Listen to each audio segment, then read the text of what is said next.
সংঘাতে অগ্নিগর্ভ মধ্যপ্রাচ্য। Hormuz প্রণালীতে tanker জাহাজে তেহরানের হামলা। মার্কিন সিনেটে যুদ্ধবিরতি প্রস্তাব নাকচ, বিপর্যস্ত জ্বালানি খাত। ঈদ উপলক্ষে 18 মার্চ নির্বাহী আদেশে ছুটি। মন্ত্রিপরিষদ বৈঠকে সিদ্ধান্ত। প্রবাসী কল্যাণে গঠিত কমিটির সভায় অংশ নিলেন প্রধানমন্ত্রী। বিএনপি জামাতের সঙ্গে মার্কিন সহকারী মন্ত্রী পল কাপুরের বৈঠক। কূটনৈতিক অর্থনৈতিক বিষয়ে আলোচনা বললেন মঈন খান। এবং জুলাই আন্দোলনের প্রথম শহীদ আবু সাঈদ হত্যা মামলার রায় 9 এপ্রিল। অভিযোগ প্রমাণিত হওয়ায় উপযুক্ত শাস্তির প্রত্যাশা।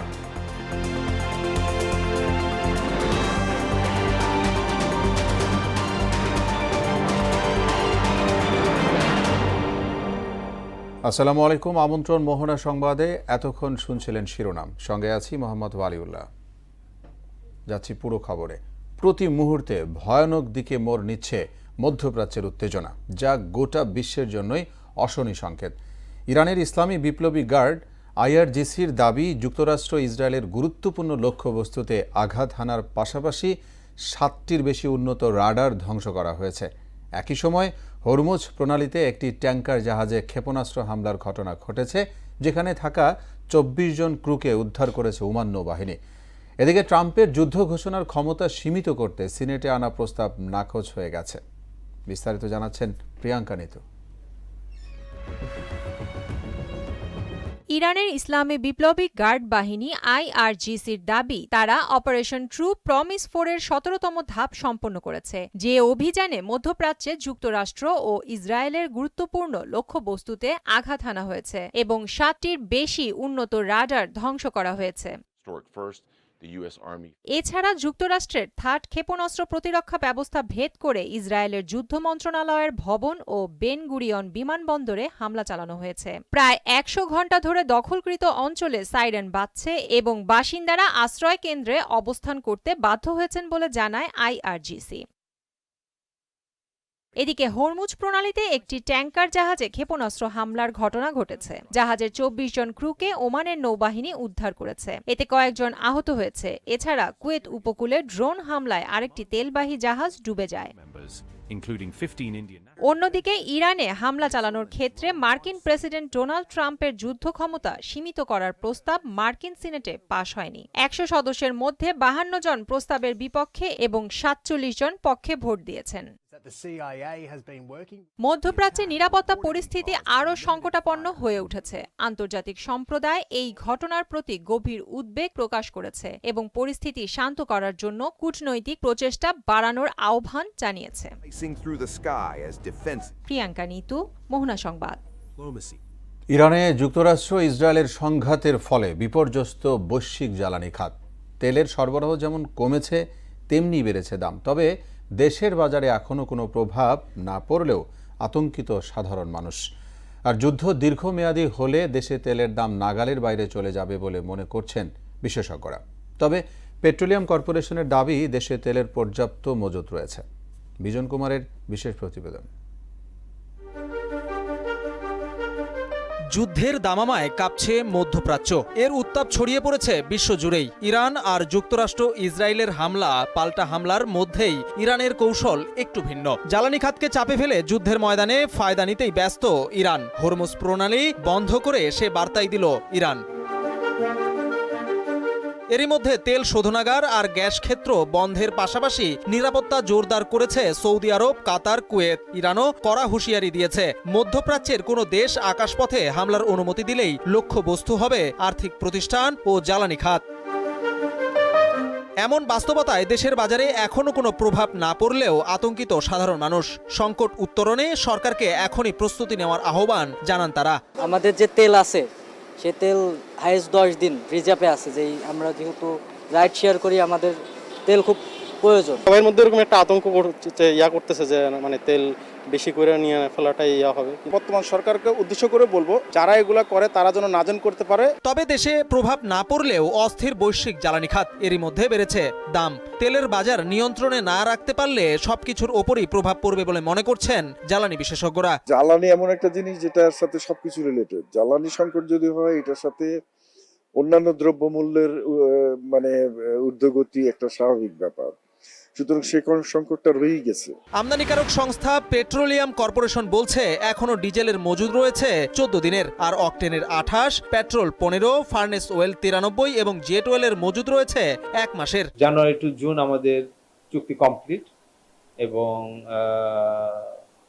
কোন সময়ে, যে বিশেষ করে মার্চেরটা আমাদের ফিক্সড হয়ে গেছে যে কখন কখন আসবে, আর এপ্রিল, মে, জুন আমরা প্রোগ্রাম পেয়ে গেছি। পোর্ট অফ ডেলিভারির ক্ষেত্রে আমরা একটু হলেও নিশ্চিত আছি যে এরা এই পর্যন্ত আমাদের নেগেটিভ কোনো মেসেজ দেয় না। পেট্রো বাংলার চেয়ারম্যান রেজানুর রহমান বলেন, তেল সরবরাহ স্বাভাবিক রাখতে আগাম প্রস্তুতির অংশ হিসেবে এরই মধ্যে 7টি এলসি খোলা হয়েছে। এপ্রিলেও হলো আমাদের 14টা, তো গতকাল পর্যন্ত আমাদের 7টার এলসি আমরা কমপ্লিট করেছি। বিজন কুমার, মোহনা সংবাদ, ঢাকা।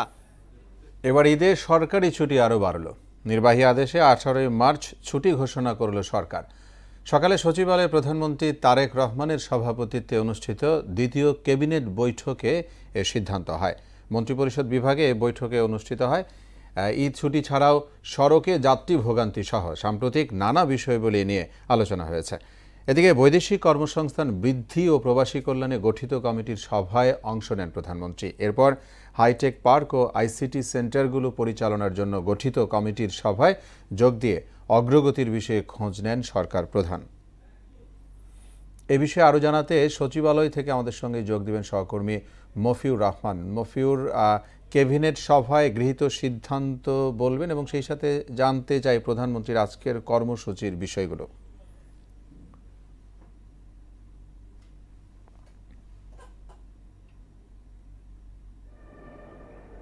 ধন্যবাদ অলি আপনাকে।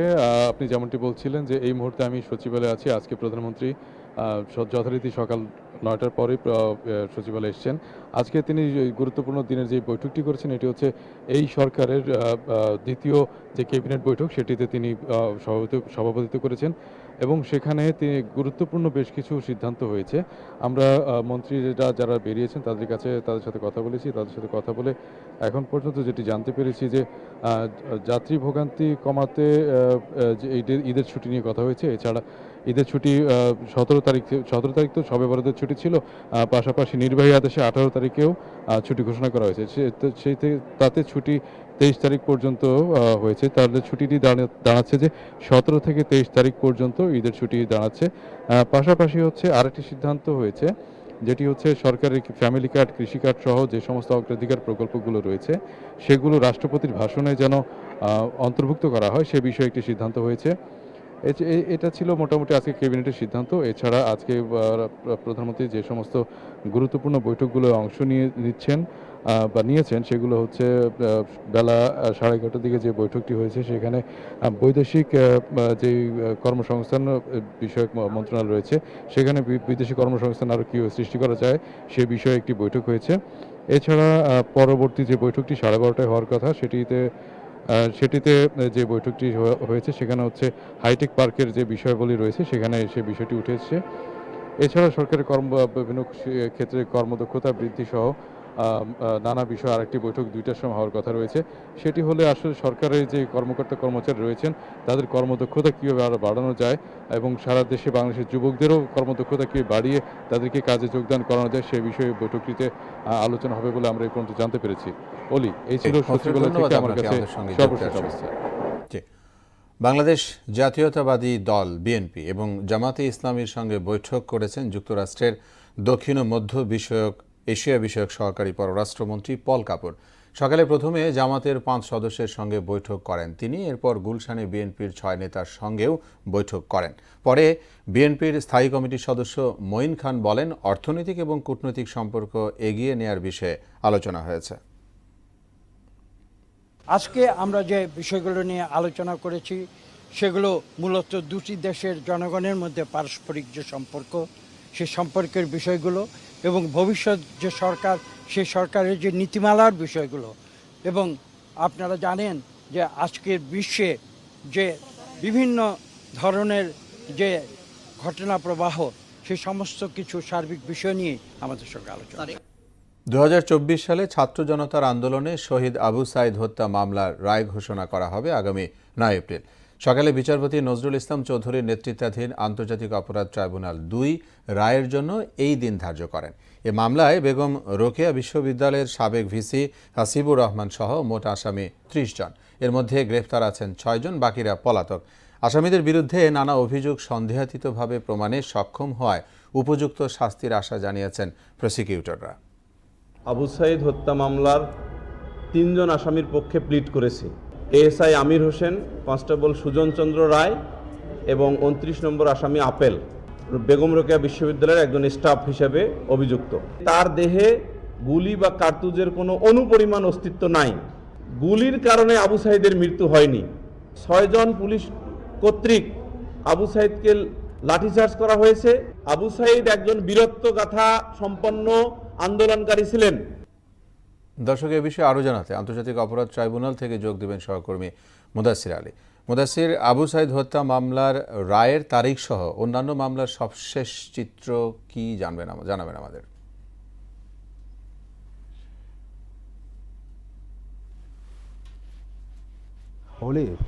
আবু সাইদ হত্যা মামলার যে বিচারিক কার্যক্রম সেটি কিন্তু গত বছরের ২৭ আগস্ট প্রসিকিউশনের সূচনা বক্তব্য সাক্ষ্য গ্রহণের মাধ্যমে কিন্তু শুরু হয়েছে এবং এ মামলার কিন্তু মোট আসামি ৩০ জন এবং যার মধ্যে ২৪ জনই পলাতক এবং ৬ জন কেবল গ্রেপ্তার রয়েছেন। এবং এই বছরের অর্থাৎ ২০২৬ সালের ২১ জানুয়ারি থেকে ২৫ জানুয়ারির মধ্যে যুক্তিতর্ক স্থাপন হয়ে বিচারিক কার্যক্রম শেষ হয় এবং এই মামলাটি কিন্তু যে রায় সেটির জন্য অপেক্ষমান ছিল রায়ের দিন ধার্যের জন্য। তো আজকে এই রায়ের দিন ধার্য হয়েছে এবং আপনি জানেন যেমন আগামী ৯ এপ্রিল এই রায় ঘোষণা হবে। এদিকে আসামি পক্ষের যে আইনজীবী অর্থাৎ এই ৩০ জনের মধ্যে ৩ জন যে আসামি আছেন তাদের যে আইনজীবী সে আইনজীবী বলেছেন যে তিনি দাবি করেছেন যে আবু সাইদকে কিন্তু গুলি করা হয়নি এবং তার যে টি শার্ট পরিহিত ছিল সেদিন সেখানে কোনো ছিদ্র ছিল না, এরকমটি তিনি বলেছেন এবং তাদের বিরুদ্ধে যে অভিযোগ সেটি ঠিক নয় এরকমটি তিনি বলেছেন। যদিও প্রসিকিউশনের পক্ষ থেকে জানানো হয়েছে যে পরিমাণ সিসিটিভি ফুটেজ এবং সাক্ষ্য গ্রহণ যে দেওয়া হয়েছে তাতে তারা সর্বোচ্চ সাজার জন্য তারা আশাবাদী এবং এই মামলায় কিন্তু মোট সাক্ষী দিয়েছেন ২৫ জন এবং তারা এতে বেশ ভালোভাবে সাক্ষী দিয়েছেন বলে প্রসিকিউশনের পক্ষ থেকে কিন্তু জানানো হয়েছে। তো এখন দেখবার পালা রায় কি হয়। এদিকে এই আবু সাইদ হত্যা মামলাটির রায় যে দিন ধার্য হয়েছে সেটি হচ্ছে ট্রাইব্যুনাল ২-তে। আজকে ট্রাইব্যুনাল ১-এ কিন্তু জেআইসি সেলে গুম নির্যাতনের ঘটনায় কিন্তু সাক্ষ্য দিচ্ছেন। যিনি সাক্ষ্য দিচ্ছেন তিনি হচ্ছেন ইকবাল চৌধুরী। তিনি কিন্তু ২০১৮ সালে গুম হয়েছিলেন এবং তিনি তার গুমের বর্ণনা দিচ্ছেন এবং এখনও সেটি চলছে। তো অলি, আপাতত আন্তর্জাতিক অপরাধ ট্রাইব্যুনাল থেকে এই ছিল আমার কাছে পাওয়া তথ্য। মুদাসির, ধন্যবাদ আপনাকে। ঈদে ঘরমুখ মানুষের যাত্রা নির্বিঘ্ন করতে তৃতীয় দিনের মতো চলছে ট্রেনের অগ্রিম টিকিট বিক্রি। আজ পাওয়া যাচ্ছে ১৫ মার্চের টিকিট। এবছরও শতভাগ টিকিট অনলাইনে বিক্রি করছে রেলওয়ে। যাত্রীদের টিকিট কেনা সহজ করতে পশ্চিমাঞ্চলের জন্য সকাল ৮টা এবং পূর্বাঞ্চলের যাত্রীদের জন্য দুপুর ২টা থেকে টিকিট দেওয়া হচ্ছে। এদিকে সড়ক পথের ঈদ যাত্রায়ও শুরু হয়েছে আগাম টিকিট বিক্রি। বাস কাউন্টারের পাশাপাশি অনলাইনে কাটা যাচ্ছে টিকিট। ট্রেনের আগাম টিকিট বিক্রির খবর জানাতে কমলাপুর রেল স্টেশন থেকে যোগ দিবেন সহকর্মী নাজমুল ইসলাম। নাজমুল, আপনি আমাকে নিশ্চয়ই শুনতে পাচ্ছেন। ট্রেনে আগাম টিকিট বিক্রির তৃতীয় দিনে অনলাইনে টিকিট প্রাপ্তির চিত্র কেমন দেখছেন এবং সড়কের যাত্রায় সব পরিবহনই কি অগ্রিম টিকিট বিক্রি করছে কিনা সেটিও বলবেন আমাদের।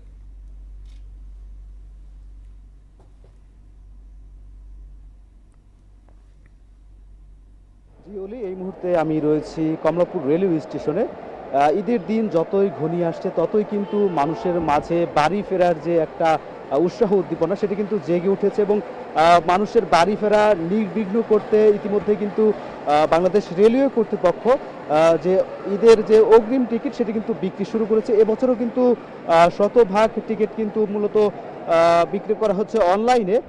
আজকে তৃতীয় দিনের মতো কিন্তু অনলাইনে সকাল 8টা থেকে এই টিকিট বিক্রি শুরু হয়েছে এবং সকাল 8টা থেকে এই টিকিট বিক্রি শুরু হওয়ার পর থেকেই মূলত যারা অনলাইনে টিকিটগুলো কিনছেন সেহেতু কিন্তু পূর্ববর্তী বছরগুলোতে আমরা যেমনটা দেখেছি যে রেলওয়ে স্টেশনে উপস্থিত থেকে মানুষজন টিকিট কিনতো, এতে কিন্তু মানুষের প্রচুর পরিমাণ ভোগান্তি হতো এবং ঘন্টার পর ঘন্টা অপেক্ষা করতে হতো। এখন কিন্তু সেই চিত্রটা একেবারে পাল্টে গিয়েছে। আপনি নিশ্চয়ই দেখতে পাচ্ছেন যে আসলে এই যে টিকিট কাউন্টার সেখানে কিন্তু কোনো ধরনের ভিড় নেই, একেবারে নির্বিঘ্নে মানুষজন রয়েছে। মূলত আজকে যারা যাচ্ছে তারা কিন্তু আজকের টিকিটগুলো কিনছে, কিন্তু ঈদের যে আগাম টিকিট সেটি কেনার জন্য কিন্তু মানুষজন অনলাইনের উপর ভরসা রাখছে, অনলাইনেই কিনতে পারছে। সকাল 8টায় মূলত যে পশ্চিম অঞ্চলের যে অন্তনগরের যে সকল ট্রেন রয়েছে সকল ট্রেনের টিকিট কাটার সুযোগ রয়েছে এবং দুপুর 2টার পর থেকে পূর্ব অঞ্চলের যে সকল অন্তনগরের ট্রেন রয়েছে সেই ট্রেনের টিকিট কাটার সুযোগ কিন্তু রেলওয়ে কর্তৃপক্ষ করে দিয়েছে। আরেকটি বিষয় আপনাকে জানাতে চাই যে এই যে পবিত্র ঈদ উল ফিতর, এই পবিত্র ঈদ উল ফিতরে প্রায় 1.5 কোটির মতো মানুষ কিন্তু রাজধানী ঢাকা ছাড়ে এবং এই রাজধানী ঢাকা ছাড়ার যে তাদের যে প্রধান যে মাধ্যম অর্থাৎ যাতায়াতের জন্য তার সিংহভাগই কিন্তু রেলে করে তারা পার হয়। সেহেতু রেল কিন্তু একটি যোগাযোগ যে গুরুত্বপূর্ণ একটি মাধ্যম, তাই রেলের উপর কিন্তু মানুষের ভরসা অনেকটাই। আরেকটি বিষয় আপনাকে জানাতে চাই সেটি হচ্ছে যে আমরা কিন্তু সকালে বাস যে টার্মিনালগুলো রয়েছে সেই বাস টার্মিনালগুলোতেও গিয়েছিলাম, সেখানে কিন্তু মানুষজনের উপচে পড়া ভিড় আমরা বাস টার্মিনালগুলোতে দেখেছি এবং বাসের টিকিটও কিন্তু অনলাইনের পাশাপাশি সরেজমিনেও কিন্তু যাত্রীরা কিনতে পারছে। তবে এখন পর্যন্ত কোনো ধরনের যাত্রী ভোগান্তির খবর কিন্তু আমাদের কাছে নেই। তো অলি, এই ছিল কমলাপুর রেলওয়ে স্টেশন থেকে আমার কাছে ঈদ যাত্রার অগ্রিম টিকিট বিক্রির সর্বশেষ খবর। ধন্যবাদ নাজমুল আমাদের সঙ্গে যুক্ত হওয়ার জন্য। রাজশাহীতে জমে উঠেছে ঈদ কেনাকাটা। শপিং মল থেকে ফুটপাত সবখানে এখন ক্রেতার সমাগম। সকাল থেকে রাত পর্যন্ত চলে বেচাকেনা। দাম নিয়ে ক্রেতাদের কিছুটা অভিযোগ থাকলেও পছন্দের পোশাক কিনতে পেরে সন্তুষ্ট তারা। বিক্রেতারা জানান সামনের দিনগুলোতে বিক্রি আরও বাড়বে। সানিউল আলম রাজুর প্রতিবেদন, জানাচ্ছেন আফরিন পপি। রাজশাহীতে শুরু হয়েছে ঈদের কেনাকাটার আমেজ। রমজানের মাঝামাঝি সময়ে এসে শহরের বিভিন্ন বিপণী বিতান, শপিং কমপ্লেক্স ও ঐতিহ্যবাহী বাজারগুলোতে বাড়ছে ক্রেতাদের ভিড়। ক্রেতা আকৃষ্ট করতে শহরের Saheb Bazar, RDA market, new market, Sonadighi silk market, 0 point এলাকা ও আশেপাশের বিপণী বিতানগুলোতে নতুন নতুন কালেকশনের পোশাক সাজিয়ে রাখা হয়েছে। ক্রেতাদের অভিযোগ, গত বছরের তুলনায় এবছর প্রতিটি পোশাকের দাম একটু বেশি। নতুনত্ব আসলে তেমন কিছু নাই, প্রাইস রেঞ্জটা খুবই বেশি। অন্যান্য বারের তুলনায় আমরা যেগুলো হয়তো 3000-এ কিনছি, এবার দেখা যাচ্ছে যে 6000, ডবল। এখানে একটু পছন্দ হচ্ছে, আর দামটা মনে হচ্ছে গতবারের চাইতে এবার একটু বেশি। ওটা কালেকশন ভালো এসছে, আমি কিছু 3 পিস নিয়েছি, ডিফারেন্ট, ভালো লাগছে। এবার পাইকারিতে পোশাকের দাম বেশি, তাই নতুন কাপড়ের দামটাও বেশি বলছেন বিক্রেতারা। যেগুলো কালেকশন আছে ম্যাক্সিমামই হচ্ছে নিজস্ব প্রোডাক্ট, আমাদের টেক্সটাইলে তৈরি হয়। তার পাশাপাশি আমরা কিছু ইন্ডিয়ান কালেকশন আমাদের কাছে আছে। কাস্টমারের কমপ্লেন থাকতেই পারে দাম একটু বেশি হচ্ছে বা একটু কম হচ্ছে, তো অ্যাজ ইউজুয়াল মানে সাধারণত গত বছরে যেরকম দাম ছিল সেই ধরনের দাম আছে। ক্রেতা বিক্রেতার কথা মাথায় রেখে রমজানের শুরু থেকেই মার্কেটগুলোকে প্রস্তুত করা হয়েছে বললেন Rajshahi chamber of commerce and ইন্ডাস্ট্রিজের সভাপতি। মনিটরিং টিম আমরা তৈরি করে দিয়েছি, তারা যেসব বাজারে সম্ভাবনা থাকে ক্যাচাল বা ভেজাল হওয়ার, সেগুলো সম্ভাবনাকে সামনে রেখেই ওই মনিটরিং টিম কাজ করতেছে এবং বাজার নিয়ন্ত্রণের ক্ষেত্রে আমাদের আলাদা একটা মনিটরিং টিম করেছি যে বাজার যেন কোনো কারণে মজুত করে কৃত্রিম সংকট না করে, সেই দিক থেকেও আমরা কিন্তু কাজ করার জন্য আমরা বিভিন্নভাবে টিম ভাগ করে দিয়েছি। সময়ের সাথে পূর্ণতা পাচ্ছে রাজশাহীর ঈদ বাজার। ক্রেতা বিক্রেতা সবার আশা সুন্দরভাবেই শেষ হবে ঈদের কেনাকাটা, সুন্দর হবে ঈদ উদযাপন। আফরিন পপি, মোহনা সংবাদ। জয়পুরহাটে ঈদ সামনে রেখে লাচ্চা সেমাই তৈরিতে ব্যস্ত সময় পার করছেন কারিগররা। ক্রেতাদের চাহিদার কথা মাথায় রেখে ভালো মানের সেমাই তৈরি করা হয় জেলার বিভিন্ন কারখানায়। পাম অয়েল, তেল এবং ডালডায় ভাজা হয় এসব সেমাই। প্রকারভেদে আলাদা দামে বিক্রি করা হয়।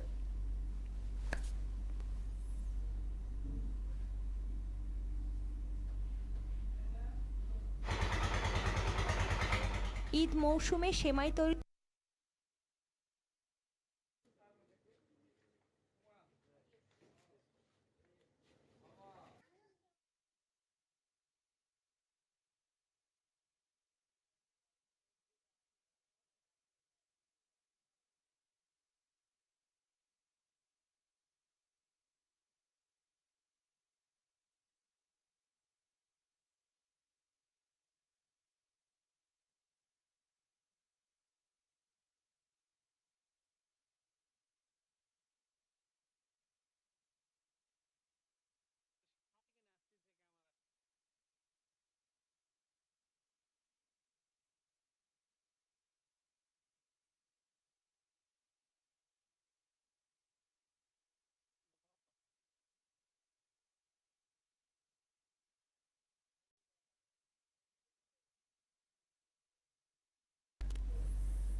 পবিত্র রমজানে গ্রাহকদের জন্য বিশেষ হেলিকপ্টার অফার নিয়ে এসেছে দেশের অন্যতম শীর্ষ মোবাইল আর্থিক সেবাদানকারী প্রতিষ্ঠান নগদ। এই ক্যাম্পেইনের আওতায় কেনাকাটায় পেমেন্ট করলেই গ্রাহকরা পাচ্ছেন হেলিকপ্টার ভ্রমণের সুযোগ, থাকছে আকর্ষণীয় ক্যাশব্যাক রিওয়ার্ড। ক্যাম্পেইনে অংশ নিতে গ্রাহকদের জুতা, পোশাক, online shopping, electronics, super store এবং রেস্টুরেন্ট সহ নির্দিষ্ট বিভিন্ন ক্যাটাগরির মার্চেন্টদের নগদ দিয়ে পেমেন্ট করতে হবে। মার্চেন্ট ক্যাটাগরি অনুযায়ী সর্বোচ্চ পেমেন্টের ভিত্তিতে পয়েন্ট তালিকার মাধ্যমে বিজয়ীদের নির্বাচন করা হবে।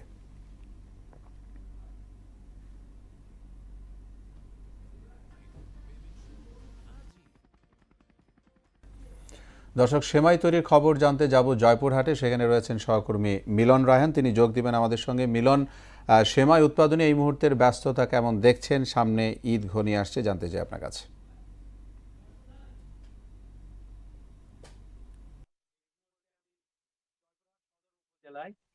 মরিয়ম বেকারিতে এখানে আমি অবস্থান করেছি।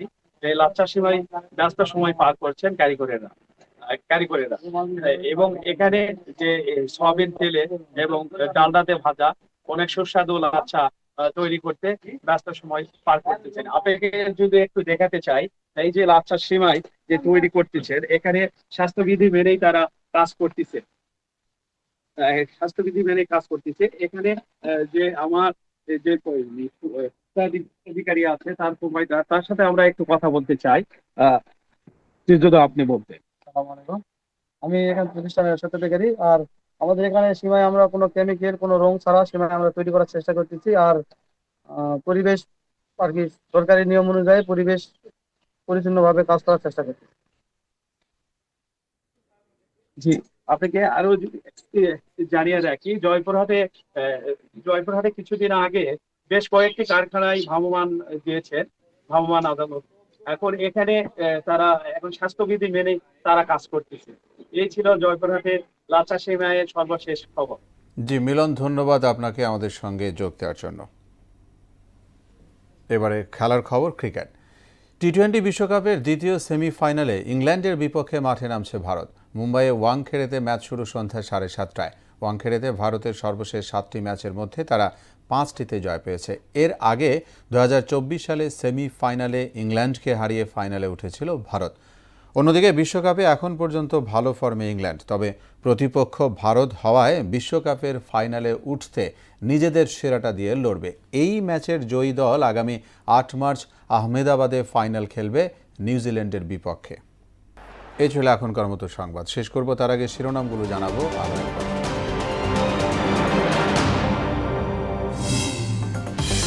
যুদ্ধ সংঘাতে অগ্নিগর্ভ মধ্যপ্রাচ্য। হরমুজ প্রণালীতে ট্যাঙ্কার জাহাজে তেহরানের হামলা। মার্কিন সিনেটে যুদ্ধবিরতি প্রস্তাব নাকচ, বিপর্যস্ত জ্বালানি খাত।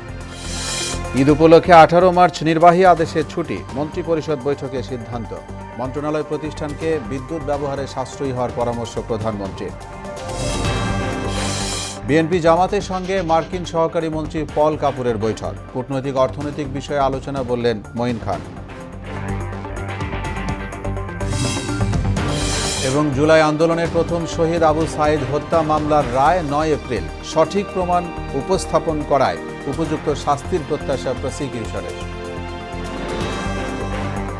সবাইকে আবারও শুভেচ্ছা। পরবর্তী সংবাদ বিকেল 5টায়। এর আগে বিকেল 3টায় দেখবেন সংবাদ এক নজরে।